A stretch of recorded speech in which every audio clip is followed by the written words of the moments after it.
أشهر وجبة ريوق في العراق. باقي بالدهن حياك.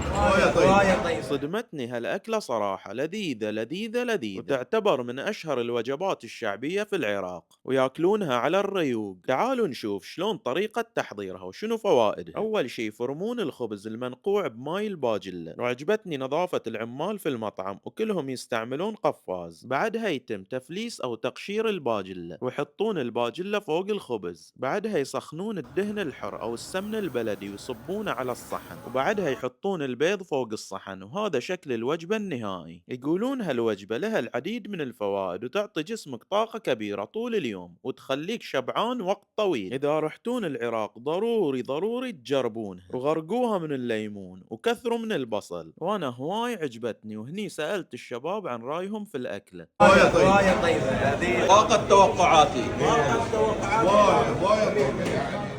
خذنا المطعم عمنا العراقي أبو علي اللي ما قصر ويانا، وتعجز كلمات الشكر لهالإنسان الطيب. وما ننسى نشكر صاحب المطعم اللي ما رضى يحاسبنا على الفاتورة، وقال انتو خطار وزوار كربلاء، رغم إصرارنا عليه بس ما قبل ياخذ. الله الشاهد، هذه مو دعاية، بس صراحة الرجال يستاهل. اللي بيروح كربلاء انصحه يجرب هالأكلة عند مطعم أبو نور. المطعم في حي البلدية قريب من الإمام. إخواننا العراقيين، نتمنى تجونا البحرين ونكرمكم مثل ما أكرمتونا.